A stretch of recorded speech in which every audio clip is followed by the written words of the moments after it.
tarde, né, ao grupo que está aqui, a esse coletivo.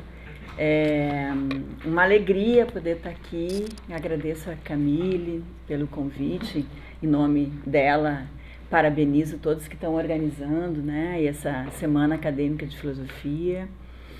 E dizer que é muito bom estar aqui compartilhando um pouco algumas reflexões com vocês. Espero que gostem, né, que apreciem um pouco, muito pouco, assim, de algumas coisas que eu venho pensando já há algum tempo, né. Então, bom, eu sou Magali, sou professora de Filosofia da Educação na Faculdade de Educação e também faço parte, né, como docente do Programa de Pós-Graduação em Educação. Eu venho de uma formação na filosofia, tanto na graduação, mestrado e doutorado, toda a minha formação é filosofia, mas escolhi a Faculdade de Educação, escolhi, né, esse espaço da Faculdade de Educação para poder me enraizar, né, como docente, embora já tenha uma caminhada grande como docente em outras universidades e em escolas também, que eu acho que é bem importante falar disso, né, da minha experiência grande em escolas municipais, estaduais, escolas privadas, depois passando pela universidade, sempre com a discussão da filosofia, até chegar nessa universidade, né, que eu tenho muita admiração e respeito, que é a Universidade Pública, né, que é a URGS. E é um prazer estar aqui também para fazer esse diálogo com a filosofia, que é o meu campo, né, de formação, embora nunca tenha me afastado dele, e poder estar fazendo esse diálogo com quem está nesse processo de formação, acho que é bem importante. Até para falar de algumas coisas que eu também, eu trago aqui algumas questões, assim, também partindo de relatos de experiências, de coisas que eu venho vivendo, porque eu não entendo a filosofia como algo separado da vida, né? Eu queria começar dizendo isso, assim.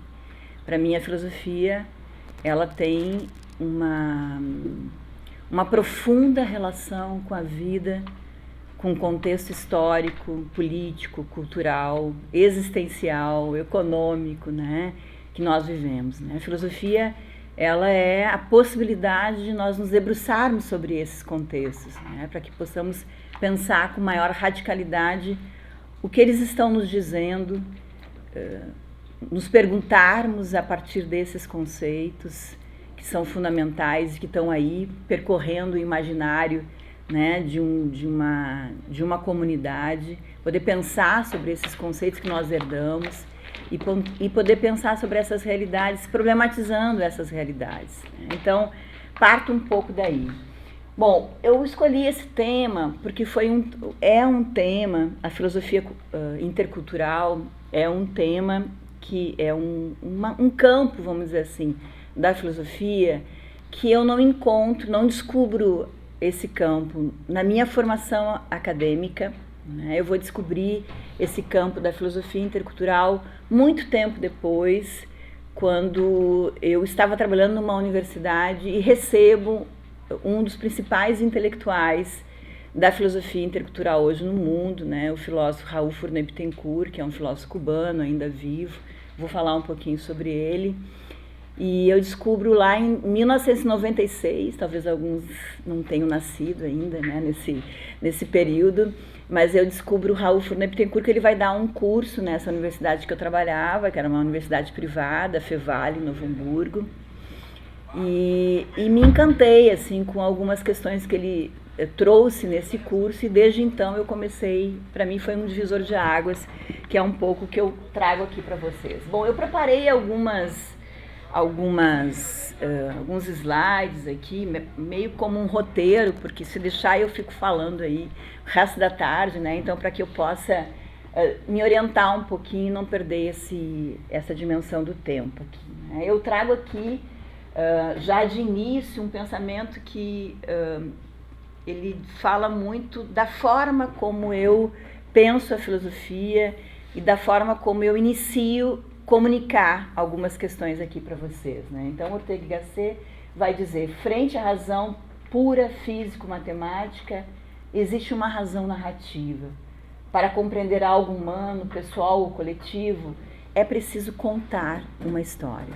Então eu quero contar para vocês um pouco algumas histórias de trajetória acadêmica, porque eu acho que isso dialoga também, fiquei pensando muito, né, do que eu poderia trazer aqui para vocês, e penso que isso dialoga muito, porque ao contar essa história, talvez vocês se vejam ou não se vejam nessa história, e é interessante pensar o porquê disso, né? Então, na minha trajetória de formativa, acadêmica, e eu diria na minha trajetória até hoje, eu fui fazendo muitos encontros e ao mesmo tempo desencontros, né? Também fui me desencontrando, né, com determinadas tradições do pensamento, e esses encontros para mim foram, como eu falava, divisores de águas, né? Ou seja, a partir dali esses encontros foram me dando algumas direções, né? O primeiro encontro que eu faço foi quando eu estava na graduação em filosofia, e eu começo a me dar conta na graduação de filosofia que primeiro nós éramos 3 mulheres na turma, né? Era um grupo muito pequeno. Segundo, que eu não tinha nenhuma professora mulher, né? E terceiro, que eu não estudava as mulheres na história da filosofia, ou raramente alguma coisa de mulheres mais contemporâneas, né? E aí, é claro que isso foi me instigando no decorrer de um curso de filosofia, de pensar onde é que estão as mulheres, né, na história da filosofia, ou pelo menos nessa história da filosofia narrada, né, nesse momento para nós, né, estudantes de um curso de filosofia. E eu fui buscar, né, fui tentar ao menos buscar algumas coisas nesse sentido. Então foi esse meu primeiro encontro que eu faço, que é de tentar buscar onde estão as vozes dessas mulheres que participaram da história da filosofia. E tanto é que o meu TCC foi sobre isso, né, o TCC que eu apresentei no curso de filosofia. E aí eu encontro algumas mulheres, algumas literalmente, que eu, né, fui encontrando e que me possibilitaram fazer encontros de outras mulheres, né, que foi a Célia Amorós, uma filósofa feminista espanhola, que eu tive a oportunidade, junto com um grupo de amigas, de recebê-la no Brasil. Foi a primeira vez que ela esteve no Brasil. Nós organizamos um congresso de filosofia feminista no Brasil. Na época nós conseguimos, foi em 2001, foi em 2001 que nós organizamos esse congresso, tempos depois, né? E esse congresso me possibilitou ali conhecer muitas outras mulheres, inclusive no Brasil, que estavam fazendo esse estudo e a gente não se encontrava. Nós conseguimos reunir nesse congresso mais de 500 pessoas que participaram de todo o Brasil e fora do Brasil, que foi uma coisa para nós muito surpreendente, porque a gente não tinha dimensão de quantas pessoas estavam estudando isso e ao mesmo tempo não estavam visíveis, né, tanto nas revistas de filosofia como nas editoras, publicações de filosofia. Então eu fui encontrando Célia Amorós, Catherine Chalier, Francisca Gargalo, que é uma mexicana, e que ela foi uma pessoa muito importante, porque através dela também eu conheci a filosofia feminista que se faz na América Latina, ou seja, ela é, infelizmente, já falecida, mas e os seus livros não chegam no Brasil, né? Também é uma outra questão, a gente tem que estar fazendo, né, a garimpagem e a arqueologia, né, desse material.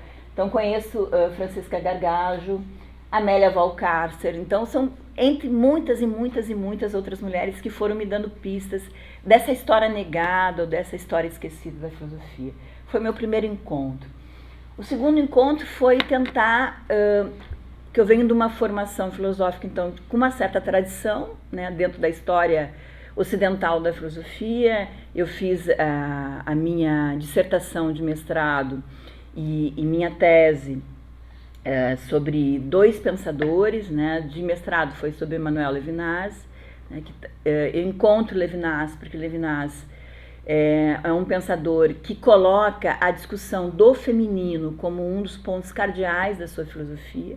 Então aquilo começou a me trazer uma certa inquietação, eu fui buscá-lo, Eu tive a sorte de ter como orientação, né, um orientador que havia acabado de chegar da França, né, Levinas é lituano, mas, né, morava na França, e tinha sido aluno de Levinas. Então ele voltava assim, muito empolgado, né, com esse pensamento, e empolgou todos os estudantes, né. Eu tinha a intenção de fazer um projeto diferente, e quando fui entusiasmada com a empolgação de Pergentino Pivato, né, que é uma das maiores referências de Levinas hoje no Brasil, né.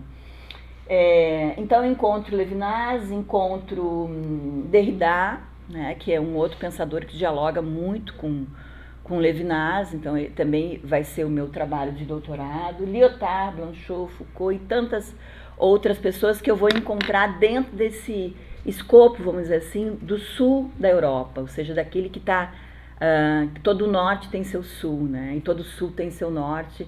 Então eu fui buscar nesses pensadores que estão à margem, que eu trabalho com essa ideia da margem, né? Desse pensamento europeu. Encontro a filosofia latino-americana, né? É outro encontro que eu faço, e nessa filosofia americana eu vou encontrar também uma história que eu não estudei no meu curso de filosofia, né? Então, depois que eu terminei o curso, eu fui fazendo um caminho meio autodidata e ao mesmo tempo auxiliada, né, por alguns encontros que eu fui fazendo e que me possibilitaram isso. Então eu encontro a filosofia latino-americana, tentando entender onde está essa filosofia na história. A América Latina não seria o Ocidente, né? Onde é que está essa história da filosofia latino-americana no pensamento ocidental da filosofia, né? O que passa aqui nesta Nuestra América, como fala José Martí, né? Então, o que passa nessa Nuestra América? Que tipo de pensamento nós produzimos aqui? Será que o nosso contexto latino-americano nos possibilita pensar de outras formas? Pensar a partir de outras dimensões? Como é que se estrutura e como é que se faz a experiência filosófica desde a América Latina? Então, são essas as questões que eu venho trabalhando, né? Comecei a me dedicar a isso, e aí trabalho com filosofia da libertação. Não há como, quando a gente pensa filosofia latino-americana, não encontrar a filosofia da libertação, né? Que é um outro campo filosófico extremamente significativo para a filosofia latino-americana, e eu diria para o mundo, né? Porque traz... Henrique Dussel, por exemplo, falecido recentemente, né? Infelizmente, muitos desses pensadores e pensadoras, né, já não estão mais aqui, mas suas obras estão, e infelizmente também muitos ainda desconhecidos e desconhecidas, né? Então a gente vê a necessidade de nós estarmos falando sobre isso, né? E aí, no encontro com a filosofia latino-americana, eu chego à filosofia intercultural, né? É dentro da filosofia latino-americana que começa a se formar o que nós chamamos de filosofia intercultural. E talvez, acho que fosse necessário não falar na singularidade, mas na pluralidade, porque a gente vai ter aí muitas filosofias interculturais. Isso é novo para vocês? Já é conhecido? Já cruzaram por alguns desses pensadores e pensadoras? Isso aparece na formação de vocês?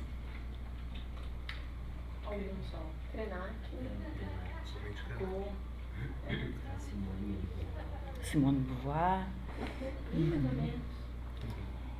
Alguns, né? Teria uma lista imensa aí para poder trazer para vocês. Eu até trouxe algumas coisas para mostrar, né? Vou fazer um pouco esse diálogo, assim, para a gente poder conversar, né? Encontro o pensamento intercultural através de Raoul Fournet Bittencourt, que é esse pensador que hoje está radicado na Alemanha, né? Enfim, casou com uma alemã e hoje vive já há mais de 30 anos, eu acho, na Alemanha. E através dele fui também encontrando outros pensadores, como aquele Rodolphe Couch, né? Um pensador... Para mim, hoje eu tenho trabalhado muito com ele, um pensador extremamente importante para a gente entender a América Latina e para nós entendermos isso que Rodolfo chama, nessa grande obra filosófica, eu diria uma das mais importantes obras filosóficas da América Latina, mas do mundo, que se chama América Profunda, né? É uma obra filosófica importantíssima. Nós trabalhamos agora num seminário, no programa de pós-graduação, porque eu levo todo esse debate. Fiquem convidadas a participar, né, para esse espaço da Faculdade de Educação. Então, trabalhamos com essa obra, América Profunda, que é uma obra que eu diria fundamental para a gente entender essa América, né, que Rodolfo Kuff chama de América. E faço, por último, encontro, não por último, porque essas coisas elas não são assim, elas vão se entrecruzando, né? Não é uma linha linear da minha própria história, da minha própria caminhada. Eu acho que com vocês também não deve ser diferente. A gente vai encontrando aqui, vai encontrando outra, né? E vamos trazendo literatura, cinema, né? Vamos trazendo muitas outras dimensões que nos possibilitam fazer a experiência filosófica. Né? Então, acredito que com vocês também não sejam diferentes. Então, o pensamento indígena, né? O pensamento filosófico ameríndio, que eu acho que é importante também demarcar como um pensamento filosófico, né? Como uma filosofia, que muitas vezes não é reconhecida como filosofia, né? O pensamento dos povos indígenas. Ali eu também encontro um universo, uma cosmologia, uma epistemologia profunda, né? Não só desses povos que resistem, né, até hoje, mas também de povos pré-colombianos, que a gente também acaba tendo acesso a esse material. Então aqui, hoje eu trabalho num projeto de extensão, queria falar isso para vocês também, trabalho num projeto de extensão, que é um projeto de extensão chamado Saberes Indígenas na Escola, onde nós trabalhamos junto com o povo Guarani, Mimbiá-Guarani, e junto com o povo Caigangue. Né? Então, a filosofia, para mim, nesse sentido, ela não é apenas um lugar teórico, mas é um lugar de uma praxis. Né? Então, esse trabalho junto aos povos indígenas me possibilita aprofundar ainda mais cada um desses encontros. Bueno, parto de algumas questões, né? Como eu gosto de dizer, Maurice Blanchot diz que as perguntas são o desejo do pensamento. Então, quando a gente parte das questões, quando a gente parte das perguntas, a gente coloca esse pensamento em estado desejante. Né? Eu acho isso lindo, porque traz o desejo para essa atividade tão profunda que a gente vive, né? Não somente quando a gente faz filosofia, porque eu não penso que a capacidade de perguntar, né, de elaborar questões, de desejar nesse sentido, seja apenas uma experiência feita pela filosofia. Né? Mas eu trago aqui algumas questões que talvez sejam questões atemporais, né? Fico pensando, são questões que nos perseguem, né? São questões que a gente vai atualizando a todo momento. Primeiro, o que é filosofia? Né? Eu me recordo quando eu fazia filosofia, lá na graduação, o meu pai volta e meia, né? Meu pai hoje não é mais vivo, né? Meu pai volta e meia dizia, mas o que é filosofia, minha filha mesmo? O que é isso que tu faz?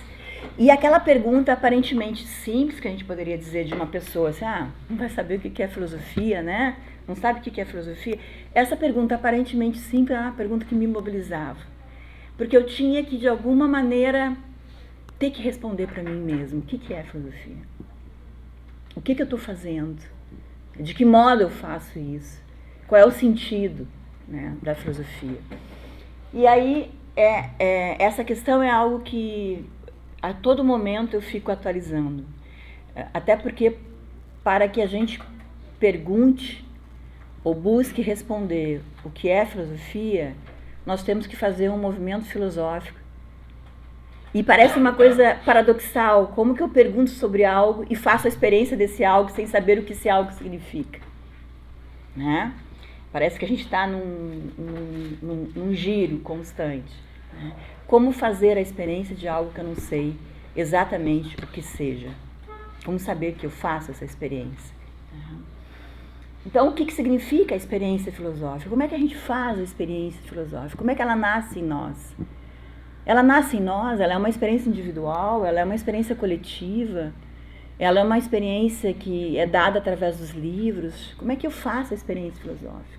E aqui eu não estou falando de história de filosofia, que a gente pode ler toda a história da filosofia e não fazer experiência filosófica. A gente pode olhar para a história da filosofia como um livro que a gente lê, mas não necessariamente um livro que a gente faz a experiência dele, ou sobre ele. Né? Existe algo que é muito mais profundo, e que talvez não seja dado apenas num curso de filosofia. Né? A gente vai ter que pensar e continuar pensando, e fazendo, né? E fazendo a prática. A experiência é uma prática, né? É uma atitude. Quem pode fazer essa experiência? Quem é que faz a experiência filosófica? Quem é que tem o direito de fazer a experiência filosófica?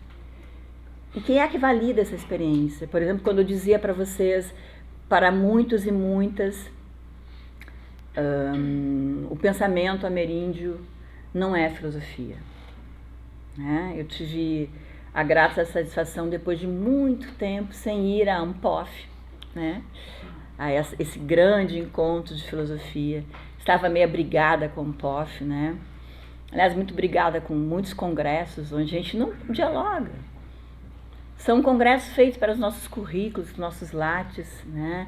E a gente tem pouco diálogo, efetivamente o diálogo filosófico, né? Eu tive a grata satisfação de, no congresso passado da Unpof, né, ter a conferência inicial, a conferência final ser dada por Krenak. Né? Então ali eu já começava a perceber que alguma coisa mudava na Unpof. Né? Associação Nacional de Pós-Graduação em Filosofia, né? Esse grande encontro, vamos dizer assim, que talvez seja um encontro que valide, né, o que seja o pensamento filosófico brasileiro, porque reúne todas as pesquisas, ou uma parte delas. Então, parto de algumas questões, não sei se eu vou responder essas questões para vocês, mas quero que eu quero que ela, ao menos pretendo que elas nos mobilizem. Tá? Eu quero pensar a filosofia aqui, e aí trazer um pouco a história ocidental da filosofia como uma história que eu fui me dando conta disso, não é um movimento que eu percebo rapidamente, depois vai me dando, isso que eu falo, né? que eu percebo rapidamente o quanto essa história ocidental da filosofia negava muitas outras histórias, né? Como eu falava para vocês, eu não via muitas vozes ali nessa história da filosofia. E eu fui começar a me dar conta também que essa história da filosofia, ela fundamentava, isso não é pouca coisa, processos de colonização. Né? E que esse movimento é um movimento que às vezes a gente não se dá conta e, portanto, a gente não faz a experiência filosófica dessa história, do que ela significa. Né? A gente lê essa história como a gente vai ler qualquer outro texto, né? E não faz essa experiência. Quando eu comecei a me dar conta disso, eu fui pensar, mas que filosofia é essa? Né? E aí eu queria trazer, por exemplo, uma fração, né? uma pequena fração das lições sobre a história da filosofia de Hegel, né? Em que ele vai dizer o seguinte: a filosofia começa na Grécia, ou seja, não há filosofia antes da Grécia. E aí já começamos um problema. Quer dizer, todos aqueles e aquelas que existiam em tantos outros lugares não fazem filosofia. A filosofia é uma experiência nascida na Grécia. Né? O que possibilita nós, ou ele, dizer isso, né? E nós continuarmos muitas vezes repetindo, né? Gente, não vamos longe. Nós vamos pegar os manuais de filosofia. Se vocês fizerem uma busca do Google, né, rápida, vocês vão ver. Eu faço essas experiências, trago livros de filosofia para a aula. Todos são unânimes dizer, filosofia inicia na Grécia. Filosofia é grega, é helênica, né, acima de tudo. Então, assim, como é que a gente vai olhando para isso e considera isso uma normalidade? A gente não questiona, mas e os outros povos? O que faziam? Será que essa Grécia é tão fechada em si mesma, ela não circulou para outros lugares, ela não se comunicou com outros lugares, ela não fez deslocamentos? Será que esse pensamento grego não é um pensamento também influenciado por outras filosofias? São coisas que a gente começa a pensar. Mas Hegel nos diz, a filosofia é grega. A verdadeira filosofia começa no Ocidente, marcadamente no Ocidente. É aqui onde aparece pela primeira vez essa liberdade de consciência natural.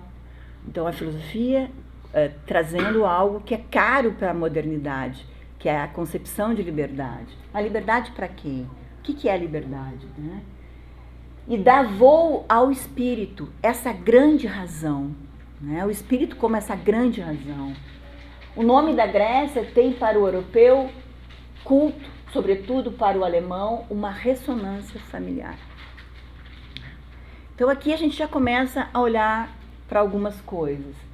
Seguindo um pouco mais adiante, Heidegger, que é um filósofo que eu também gosto muito. Isso não é para dizer, gente, que a gente tem que rasgar tudo que a gente estudou de filosofia até agora. Né? Por exemplo, Rodolfo Kusch não faz isso. Rodolfo Kusch é um filósofo que dialoga profundamente com Heidegger. Né? Porque ele, inclusive, contrapõe um conceito que é presente, né, em toda a discussão que Heidegger vai fazer, que é o conceito de ser, a ideia de ser. E Rodolfo Kusch vai se contrapor a esse conceito, falando de uma concepção de estar, né, que estaria muito mais presente na América Latina do que a concepção de ser. Bom, não vou desenvolver isso aqui, porque levaria outros encontros para a gente conversar, mas só para dizer que ele não rasga, mas ele dialoga, né? Ele dialoga com profundidade, ele traz muitos pensadores para construir o seu pensamento. Então, a expressão filosofia europeia ocidental, que ouvimos frequentemente, é, na verdade, uma tautologia, vai nos dizer Heidegger. Por quê? Porque a filosofia é grega em sua essência.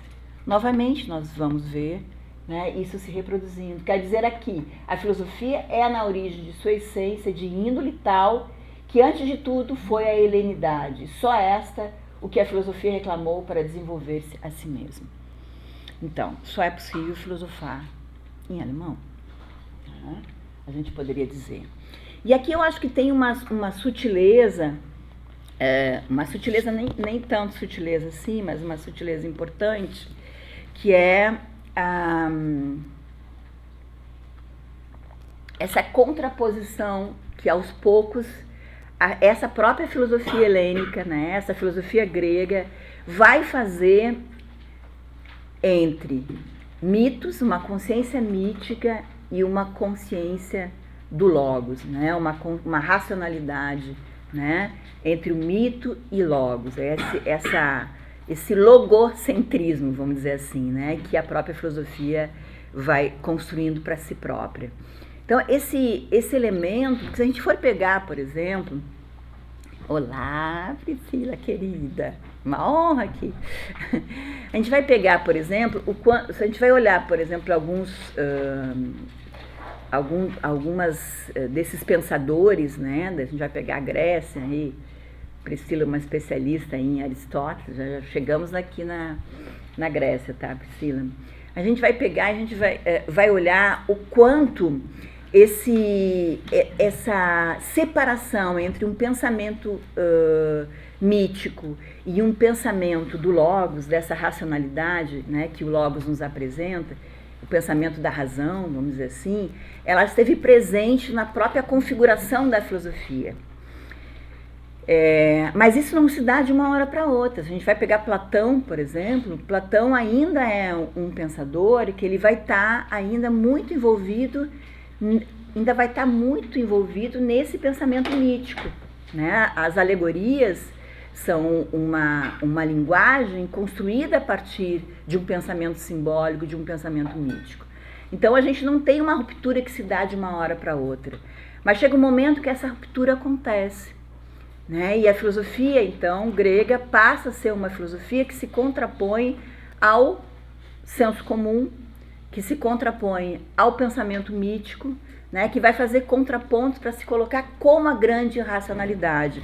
E aí é muito interessante esse pensador, que eu tive o privilégio de conhecê-lo também, logo depois ele também veio a falecer, né? Leopoldo Zé, eu conheci uns velhinhos ali que estavam já na passagem, né? E Leopoldo Zé, de cabelinho branco, num congresso que teve na Argentina. Esse é um dos mais importantes pensadores dessa chamada filosofia da libertação, da filosofia latino-americana, que é Leopoldo Zea, né? Leopoldo Zea, com Z, né? Ele é um mexicano, um historiador, filósofo. Essa é a única obra que tem traduzida, são 2 obras, na verdade, que saiu pela Garramon, né? É uma obra que já está esgotada, e aqui nessa obra ele compila dois grandes textos, que é o Discurso desde a Marginalização e a Barbárie, e o segundo texto, que é a Filosofia Latino-Americana como Filosofia Pura e Simplesmente. E aqui tem uma reflexão que o Zea traz, que eu acho muito interessante, né? Zea que vai falecer em 2004, né? Então tem uma vida relativamente longa. E ele diz o seguinte, né, no início dessa obra, Filosofia Latino-Americana como Filosofia Pura e Simplesmente. Né? O que o Zé está dizendo ali? Ele está dizendo, por que nós temos que chamar filosofia latino-americana? Por que nós temos que chamar filosofia alemã? Por que nós temos que chamar filosofia francesa? Não poderia ser filosofia simplesmente? Né? Por que eu tenho que marcar filosofia feminista, filosofia intercultural, filosofia... Por que eu tenho que demarcar, né? O que significa esse adjetivo? Ele também diz muito do que seja essa filosofia, do que seja esse pensamento, mas ele vai problematizar algumas coisas em relação a isso, né? Mas aqui ele fala o seguinte, que eu acho que é uma coisa muito interessante, já no início da obra. Ele diz assim, ó, o verbo, né? O logos, a palavra, diversas expressões de um mesmo e grandioso. Então ele diz assim, que verbo, logos, palavra... são diversas expressões da mesma coisa, na percepção dele, né? São grandiosos instrumentos por meio do qual o homem não só se situa no mundo, no universo, mas faz dele o seu lar, né? O que Zé vai dizer? No princípio, logos, né, significa palavra, né? Daí que vem a palavra diálogo, né? Diálogo significa literalmente através da palavra, né? Nós dialogamos porque nós fazemos um exercício com a palavra, né? É através da palavra que essa experiência acontece. Inicialmente, logos significava palavra, e depois, muito paulatinamente, logos vai significar razão. E aí há algo assim muito sutil, mas ao mesmo tempo violento, que é a passagem da palavra à passagem da razão, né? O que Zé vai dizer? Zé vai dizer que quem tem a razão tem o exercício da palavra, né? E a razão aqui, ela se coloca em substituição da racionalidade. Veja, não vamos confundir razão com racionalidade.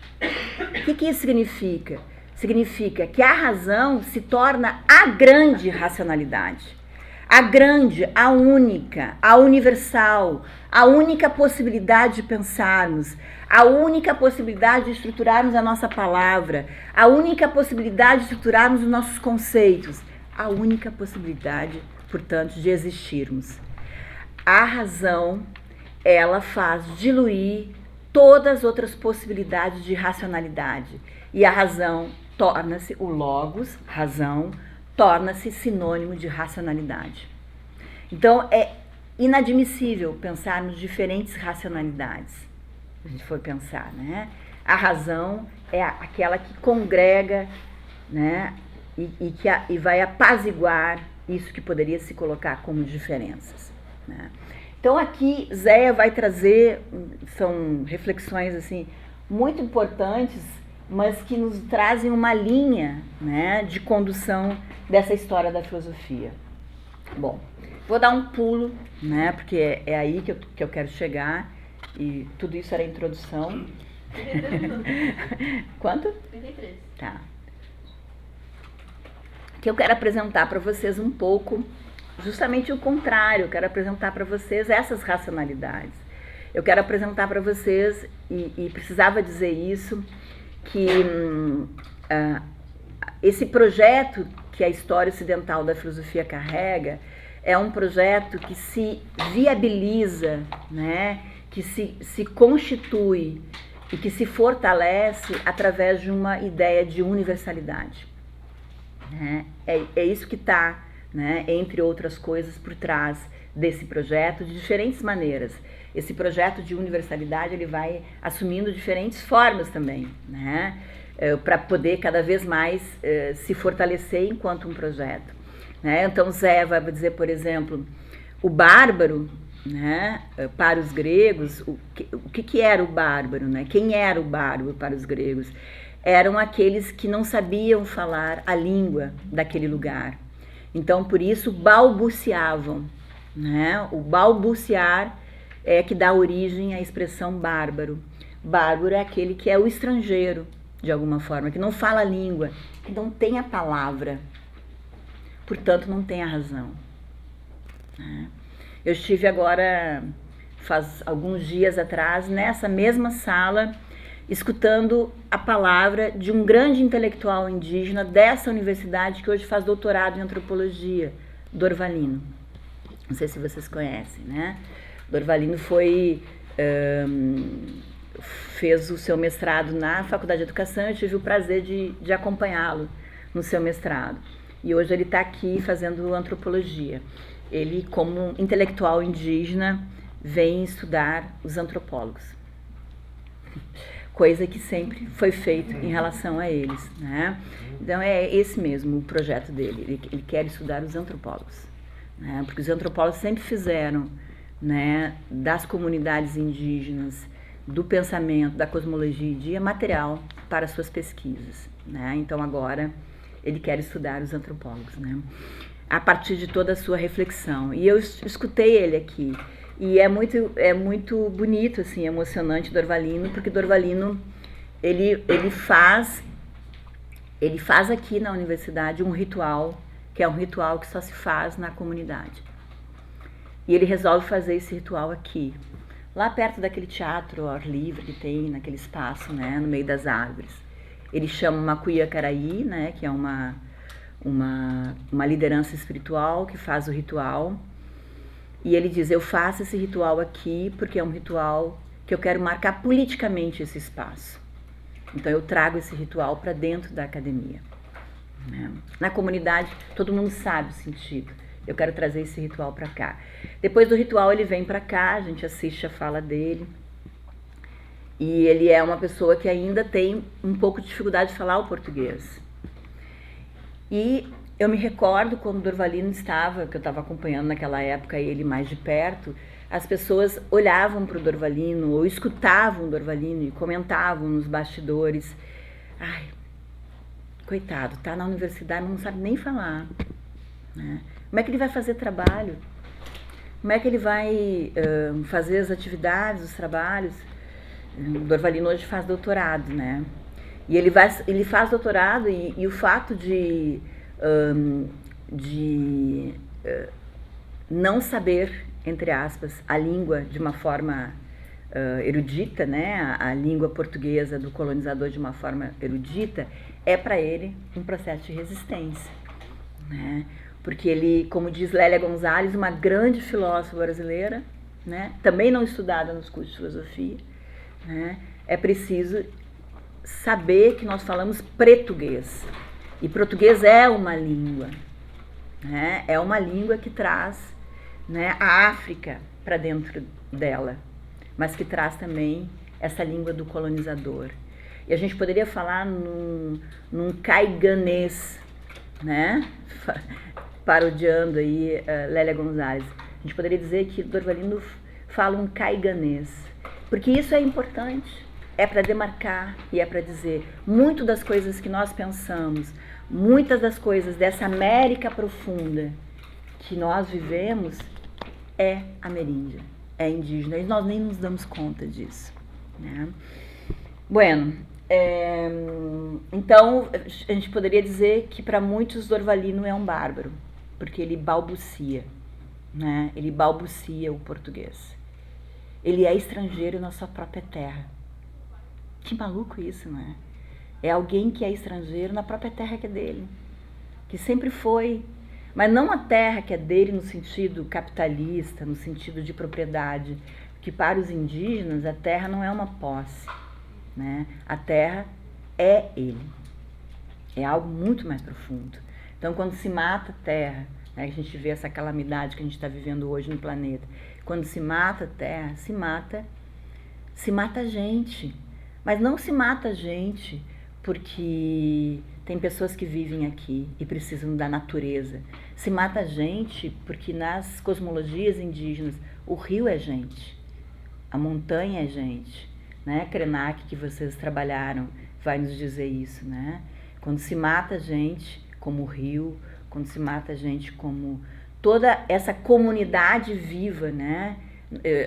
Eu gosto dessa expressão comunidade viva ao invés de natureza, porque a natureza nos coloca ainda numa dicotomia, né? É uma comunidade viva, e quando se mata parte dessa comunidade viva, tudo vai de alguma forma vibrando e sofrendo os seus efeitos, né? Lá longe isso vibra, né? Como a teia de aranha de uma aranha. Se vocês fizeram essa experiência, vocês vão perceber. Eu adoro fazer essa experiência. Você toca assim, eu fico observando as teias de aranha que se formam num sítio que a gente tem, né? E cria-se muitas teias de aranhas enormes, assim, desse tamanho, assim, a teia de aranha.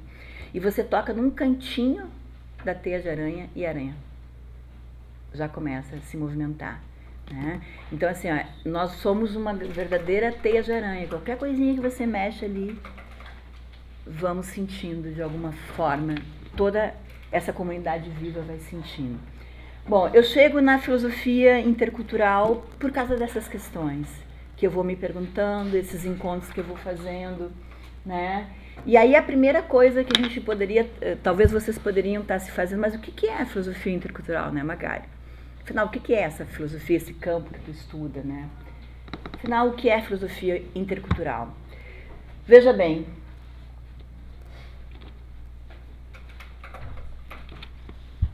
quando eu faço a pergunta, o que é a filosofia intercultural?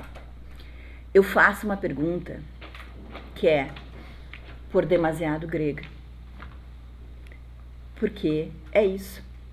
É o que é. É a pergunta pelo que é. Então, a própria forma de perguntarmos, ela já está ancorada numa tradição de pensamento.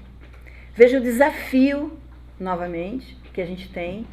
Como que a gente pergunta? Como que nós elaboramos e fazemos as nossas perguntas? A gente vai pensar, por exemplo, tem línguas que não existem o verbo ser. Como eles fazem a pergunta pelo que é? De que maneira se faz a pergunta pelo que é? Né? Em línguas que não se tem o verbo ser.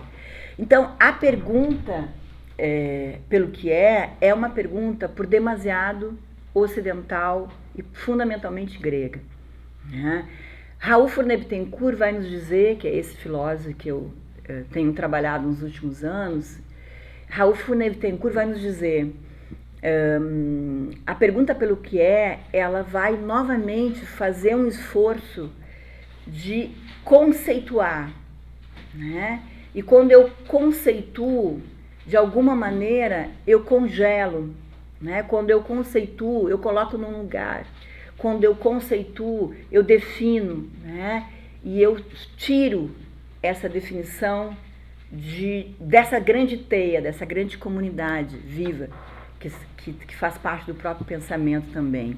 Então, Raul Fournier-Bittencourt vai nos colocar num desafio, quando ele vai problematizar isso.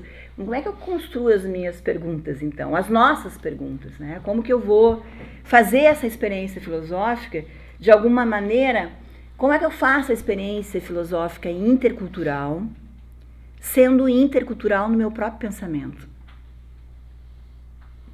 E não partindo de uma determinada tradição para pensar algo que é diferente dessa tradição. São algumas coisas que eu também me pergunto, não pensam que eu tenho a resposta para isso, né? Porque eu acho que foi inclusive, ainda, né, que eu continuo nessa procura, um título de um projeto de pesquisa, né, que eu fiz, ou seja, como é que a gente pensa, Como é que a gente constrói uma razão intercultural sendo cultural?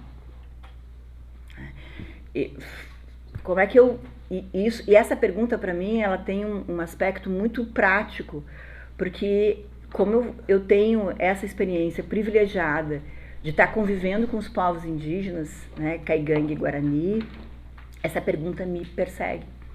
Porque quando eu vou fazer uma interlocução com esses sujeitos, né, com essas comunidades, eles batem de frente com o meu pensamento.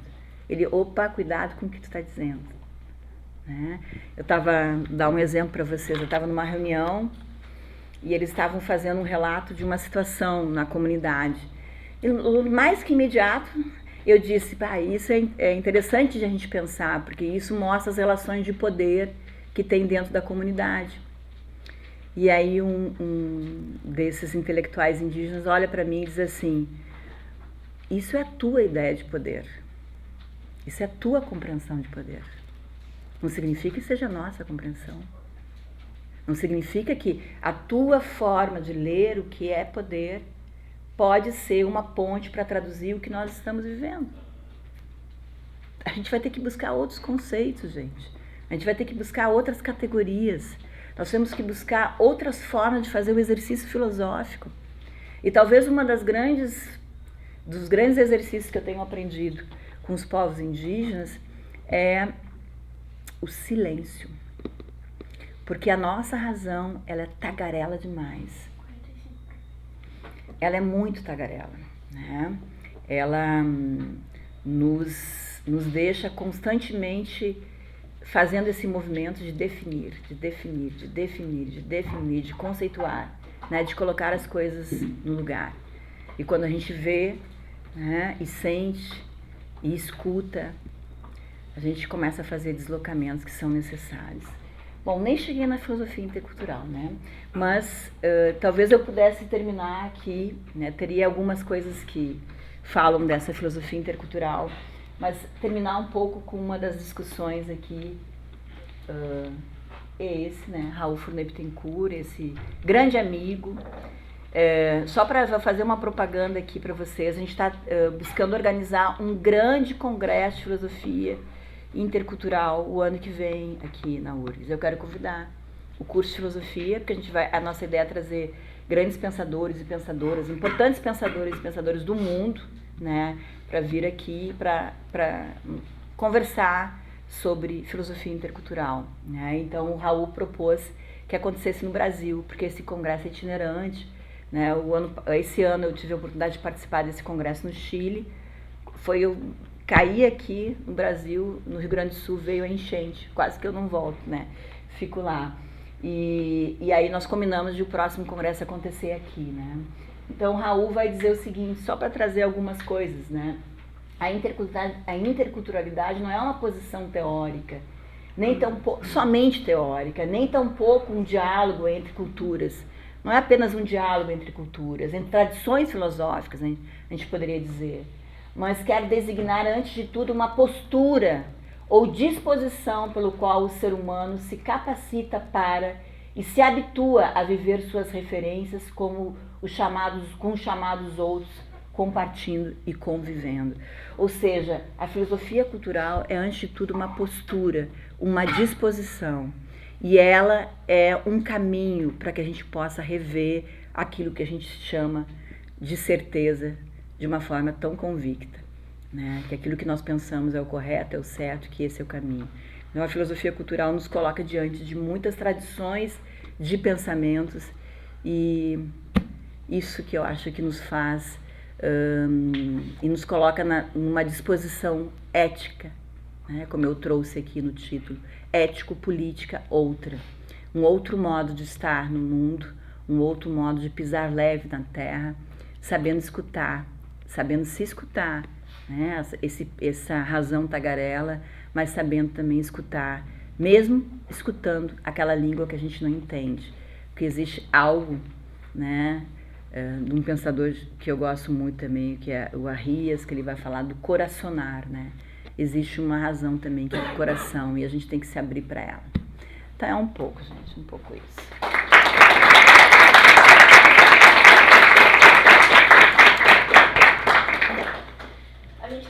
mais de 1 minuto numa pergunta. Uma meia pergunta. Eita, desculpa, gente. Não tem problema. Algum comentário? Eu só acho que melhor.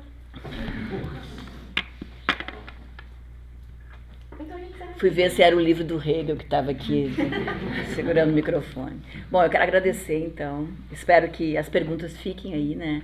De alguma forma com vocês, mesmo que a gente não partilhe aqui nesse momento, mas que vocês possam partilhar entre vocês e passar a olhar para essa trajetória de vocês, vendo também questões que eu fui buscando.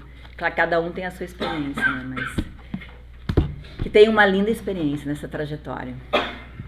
Muito obrigada. Eu agradeço.